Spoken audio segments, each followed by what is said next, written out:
Falamos agora a respeito de milho em segunda safra no Brasil e, claro, todos os efeitos climáticos que ocorreram sobre esta segunda safra. Talvez, como eu vi nos dados que foram divulgados pelo Rally da Safra, nunca se viu uma segunda safra como essa.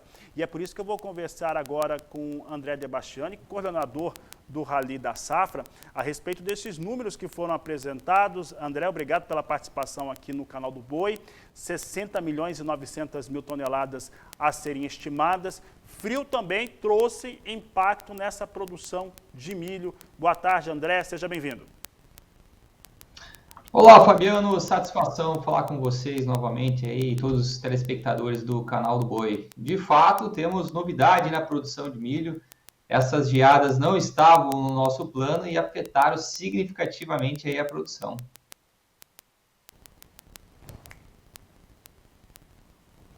André, falando a respeito dos dados que foram apurados, nós temos aqui nos nossos registros internos, aqui no canal do Boi, uma situação muito complicada no estado do Paraná, no Mato Grosso do Sul, e quedas de produtividade registradas também no Mato Grosso, numa situação menor, Goiás também.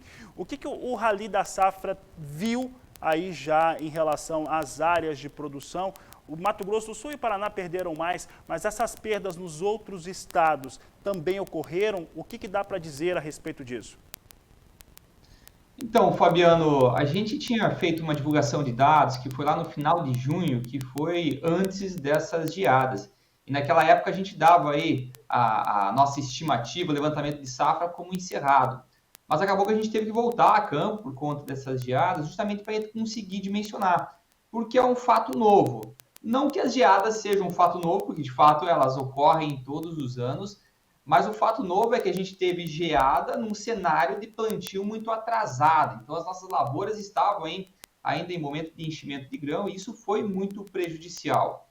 Principalmente a primeira geada. Na verdade, teve uma sequência aí de 3 geadas, mas se nós pegarmos a primeira geada que ocorreu basicamente da virada ali do mês de junho para julho, a gente tinha mais de 70% das lavouras, por exemplo, do Paraná, no estágio crítico de desenvolvimento. Mato Grosso do Sul também tinha mais de 60%, mesma coisa que São Paulo.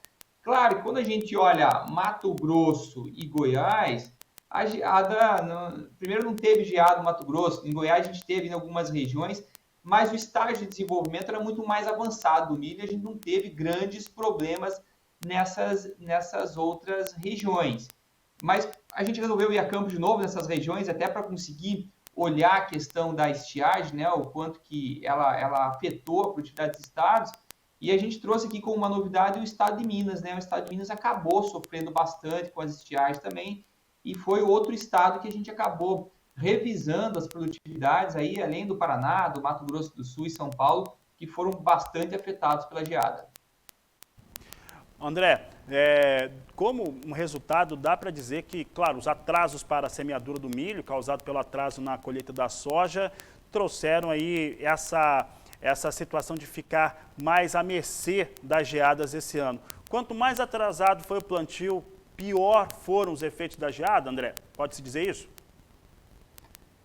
Se a gente olhar para os estados do sul, não tenha dúvida, porque imagine que a geada, ainda mais nessa severidade que ela ocorreu, ela acaba matando a planta, né? Então a planta entra em senescência.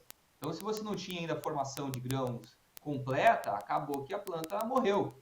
E esse cenário a gente viu bastante, o Fabiano. Pega, por exemplo, o norte do Paraná, a gente estima aí que mais de 120 mil hectares sequer vão ser colhidos, porque não tem razão para colher. São lavouras aí que vão produzir abaixo de 10 sacos por hectare e que não pagaria, inclusive, o custo aí de máquina. Então, e de fato, a gente teve plantio muito atrasado, plantio em abril, até plantio em maio, a gente acabou vendo em algumas regiões, e essas lavouras que foram plantadas mais tardiamente foram as mais afetadas, sem dúvida alguma. André, para encerrar, eu lembro que os primeiros números, ou o primeiro número que o Rally da Safra trouxe de estimativa para a produção de segunda safra de milho aqui no Brasil chegava a quase 84 milhões de toneladas, e aí dá para trazer aí um comparativo muito forte, né? Agora para 60 milhões e 900 mil toneladas. Em quais momentos vocês perceberam que realmente que o processo vai indo, as equipes vão trabalhando, mas em qual momento que vocês identificaram realmente vem muito mais baixa esta segunda safra 2021? Então, é legal isso que você falou, Fabiano, porque de fato acho que a gente tem 3 momentos dessa safra. Um primeiro momento era quando havia aquela expectativa muito grande de crescimento de área, de investimento em tecnologia. Lá no início, podemos falar que isso ainda era em dezembro, talvez, do ano passado, no qual a gente olhava para a segunda safra de milho com uma perspectiva muito boa. A gente já considerava que haveria um atraso de calendário, mas ele não era tão severo naquele momento, e a gente podia dizer que naquela época o potencial de produção dessa nossa safra de milho era de mais de 85 milhões de toneladas. Só que daí, conforme a gente foi avançando, foi começando o plantio e daí vendo que o plantio começou a atrasar, a gente já começou a mudar um pouco essa perspectiva e foi muito afetada pela seca, né? A gente teve o fator seca que foi mais danoso, inclusive, que com a geada.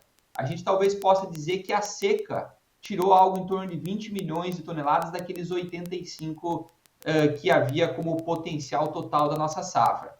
E daí depois um terceiro momento, que é a geada, que ocorreu aí a partir do final de junho, que a gente pode dizer que tirou em torno de 4 a 5 milhões de toneladas também dessa produção potencial, né? Então, mudou consideravelmente as nossas estimativas ao longo de todo esse período e conforme a gente estava no campo, a gente foi vendo essa mudança muito clara. Então, daí que a gente chega nesse resultado aí de 60,9 milhões de toneladas. E há de se ressaltar ainda, Fabiano, que essa safra não acabou ainda. A gente tem muito milho para ser colhido ainda, principalmente no Paraná. E conforme a gente tem esse clima mais frio e úmido, esse milho demora mais tempo para ficar pronto para a colheita, né?